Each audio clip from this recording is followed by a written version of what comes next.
Kalau gue sudah jelas ya. Permainan para lelaki itu adalah Bapak Zeus. Aku akan bermain dengan Bapak Zeus. Aku akan gandakan lipat-lipat berkali-kali lipat.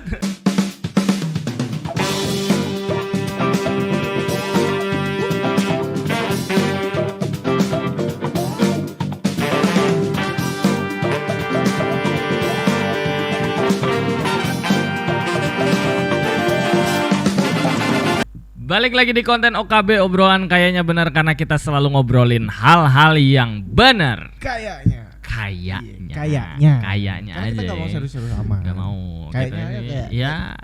Kayaknya gitu deh. Kadang bener, kadang enggak. Yeah. Mau ditafsirkan bener, mau ditafsirkan Karena enggak masalah. Itu cuma untuk orang-orang bener doang. Iya, cuma untuk anda sekalian. Sekalian. Masih di segmen ini kita ngobrolin tentang berita nih yang lucu-lucu. Ini ngobrol-ngobrolin negara kemarin ya kan agak chaos juga negara Iya, ya. Ini ada berita yang menarik nih. Apa tuh? Kalau menurut gue ya. Israel pasang sistem senjata berbasis AI di tepi barat Palestina. Berbasis AI itu gimana? Berbasis AI, kita coba baca lagi ya. Kantor berita Israel harus melansir sistem turret kendali jarak jauh telah dipasang di pos pemeriksaan di wilayah selatan tepi barat guna membubarkan massa. Iya. Pasalnya demonstran Palestina kerap bentrok dengan pasukan militer Israel di sekitar pos pemeriksaan yang terletak di Jalan Syuhada, Kota Hebron. Alat penopang senjata ini dapat menembakkan granat setrum, gas air mata dan peluru berujung busa. Jadi dia nih tiba-tiba nembak sendiri gitu maksudnya. Iya, jadi kalau misalkan ada yang risu, ada yang apa nih otomatis nyala gitu si senjata ini tuh gitu. Buset.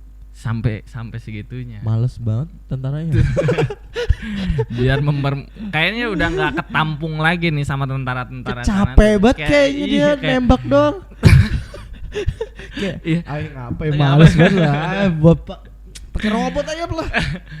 Yang nggak tahu ya dia sampai buat kayak gini. Apa mungkin itu demi kenyamanan hidup dia? Kesejahteraan mental. Kesejahteraan sumpah cuy. Wih, nembak orang tuh kan mental tuh moral tuh waduh. Tapi emang sih terkadang gue bukannya mendukung Israel sih. Iya. Untuk humanisnya gue nggak setuju banget untuk tindakan-tindakan yang terjadi di Palestina dan Israel. Tapi namanya perang sih ya. Iya, namanya perang. Dan catatan yang perlu digarisbawahi, terkadang aja nih ada beberapa tentara yang mereka tuh sebenarnya nggak mau cuy. Bener nggak mau melakukan itu.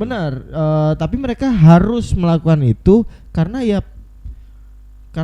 membela negara tugasnya itu. Deh, kayak dia dilahirkan di Israel, itu nggak bisa ditentuin kan milih. Iya, milih.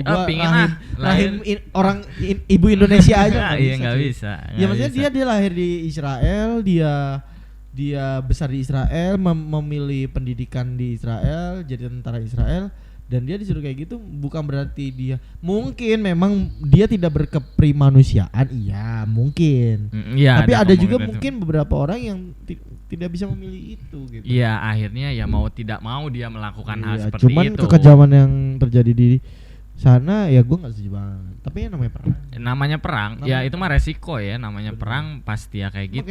Sama kayak si apa yang baru kemarin tuh yang Vladimir. Iya itu Rusia sama Ukraina. Itu kan banyak video-video yang kayak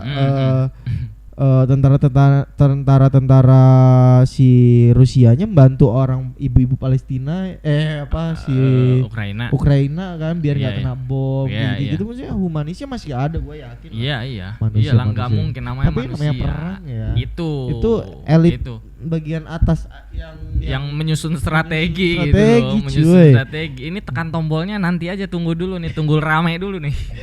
Boom, bam, udah kan. Sadis banget ya. Ada ticis.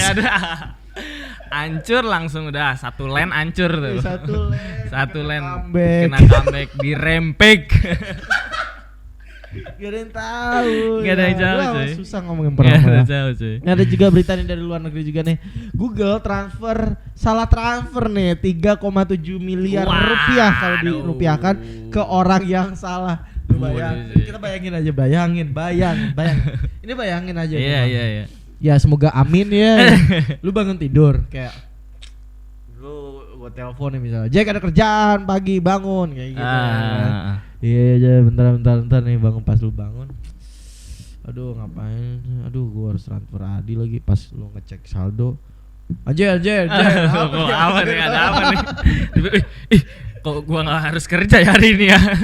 Kayak mending biarin aja sih, mending gua malas-malesan aja gitu. Ada apa? Ada apa yang Kalau terjadi? Kalau gue takut sih, yang pertama gue respon, masih gue pasti ya mencari alam itu bawah tuh sadar, kemana kan? Maksudnya Itu ini, siapa? Iya. Kita ngomongin kita yang ditransfer dulu. Iya.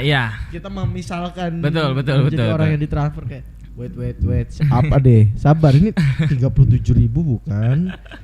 3.700 bukan juga. Anggaplah ini Google mentransfer ke orang ya, ke satu orang gitu ya. 371 salah transfer kan dia? Iya, ke satu orang nih. Oh iya bener, iya. Masuk satu orang. Edi lagi nama orang Indonesia. Edi Payment cuy. Edi Payment. Google. Ya itulah. Tapi gua kebayang sih ketika kita dapat duit tapi bukan yang kita lakukan atau di luar dari prediksi kita. Pikiran gua nih ya, pikiran gua adalah gua belum kerja tapi udah dapat duit. Ya, itu yang pertama. Yang kedua berarti gua harus kerja. Apa yang harus gua kerjakan gitu? Apa kalau dapat duit kayak gini? Enggak, gua enggak kerja gua. Enggak, gua investasikan gua. Ini siapa? Emang gua apa ya? Oh, gua iya, harus disuruh kerja apa ya? Gitu, takut tiba-tiba kan udah dapat nih transferan terus nanti tiba-tiba ada tolong bunuh presiden ini. Ngeri nggak cuy? Kayak aduh udah dia transfer lagi, udah dipakai lagi duitnya. SMS bukan WhatsApp. SMS tracking gitu kan. Itu saya sudah transfer. Nanti kalau di penjara ngomong iya. Kita ada KPK. Dar. Kamu terlibat pencucian uang. Waduh, ngeri. Harus diusut. Tapi dari mana duitnya. Masalah lainnya kalau misalnya itu dilaporkan terus duit itu hilang dari rekening juga kayak ngeri gitu, kayak sayang ya. Iya sih, kayak ditransferin. Nah, gue biasanya yang gue lakukan adalah menunggu.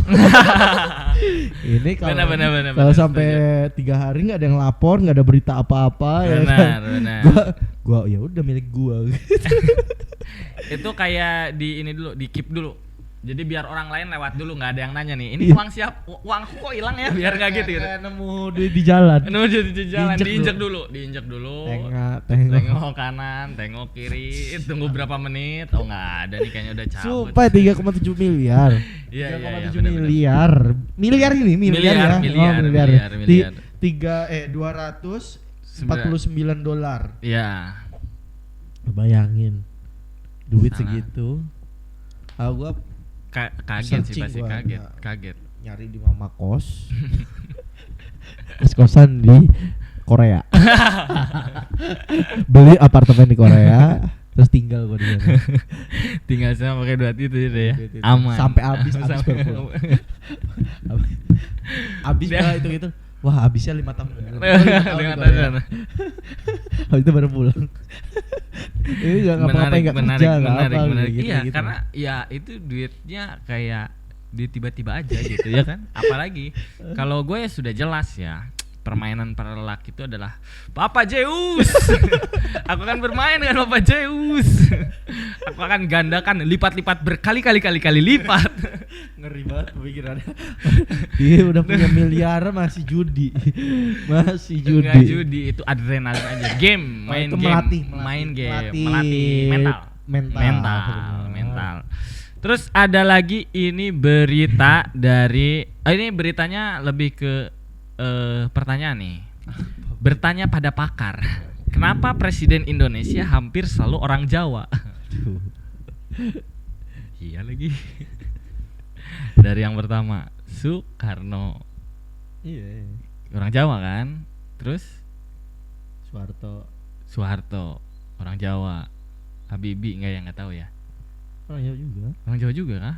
Habibie. Itu terus gue deh kalau nggak salah ini ya. Iya. Cemiu nih. Iya. Gue pernah baca satu artikel itu kayak ada itu tuh kenapa orang Jawa itu Kita baca kalau gue pernah ada artikel lain. Jadi kenapa orang Jawa sebenarnya bukan diskriminasi sih. Jadi ya politik itu kan perkara angka kan. Maksud gua iya. Masa berbicara tentang kuantitas. Jadi sebenarnya Sumatera juga nggak jauh beda. Maksudnya komposisinya besar pulaunya sama sebenarnya. Cuman cuma orang di dalamnya. Kepadatan penduduk, kepadatan penduduknya Jawa. Jadi mengambil komposisi masa Jawa itu karena itu salah satunya. Kamu cuma perlu nimbrung di tongkrongan bapak-bapak buat menyadari bahwa presiden ini bapak-bapak banget ini. Menariknya tak ada satupun dari 20 syarat mencalonkan diri sebagai presiden yang diatur Undang-Undang Pemilu 2007 pasal 169 menyatakan begitu. Jadi emang dan harus orang Jawa tuh nggak ada gitu. Tapi memang terjadinya seperti itu. Emang nggak ada, ya. Emang nggak ada diskriminasi. Nggak ada diskriminasi. Tapi ya yang menariknya kalau menurut gua kalau dipikirin makanya komposisinya presiden ini kita berbicara tentang angka politik ya. Iya, gila. Angka politik. Ini kita ngobrolin politik nih. Gini kayak presiden dan wakilnya random. Dalam artian bisa dari mana aja, ya. Tapi biasanya bukan orang Jawa lagi karena komposisi Jawanya udah diambil di kepalanya. Oh, iya. Misalnya kayak kebayang. Siapa? Pak Jokowi. JK Yusuf Kala. Yusuf Kala ini memegang masa besar di Sulawesi. Iya. Jadi karena memang secara politik itu tuh potensial ya, gitu. Secara angka masa bisa membawa. Iya. Bukan perkara diskriminasi. Iya, benar. Gua orang Sunda lagi ya, pindah Jawa gua. Pindah Jawa bisa enggak? Jawa ya. Bukan. Sunda tuh bukan Jawa. Sunda tuh bukan Jawa. Gak mau banget. Beda sama kah? Jawa, Sunda kan orang Jawa sama orang Sunda. Jawa tuh Pulau Jawa. Pulau Jawa loh. Oh, gua pikir Jawa sama Sunda gitu kan, beda gitu. Jawa itu pulaunya. Pulau Jawa. Bukan suku. Kan gua pikir suku Jawa. Bukan loh. Suku Jawa loh. Enggak. Gua setuju. Terhitung non Jawa. Soekarno itu udah jelas Jawa Timur. Iya. Arek Surabaya. Iyo. Mudeng. Aku mudeng. Enak di kupingnya. Kayak lu mau protes gua ngomong Sunda jadi. Enak di kuping. Iya. Ngerti gua. Lanjut berita lagi. Ini terakhir nih ada berita nih. Indonesia masuk dalam list di Steve Aoki Indonesia Tour 2020. Iya, 2022. Ini ada di mana aja? Bali pasti di Bali. Atlas Beach Club, terus ada W Super Club Surabaya, ada Jakarta, ada W Super Club Bandung.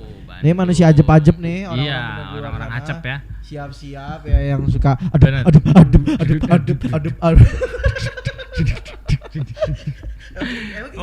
Nggak tahu sih gua ngikutin yang ada di YouTube aja sebetulnya gua liatnya gitu kayak gitu-gitu. Nanti gua mah kopi aja udah kembung ya. Minum kopi ya kembung. Dengan kopi saja cukup. Minum kopi aja udah aduh nggak bisa. Kita tuh orang-orang ngopi terus menikmati suasana senja dengan sambil berpuitis. Ngeri ya. Nah, ini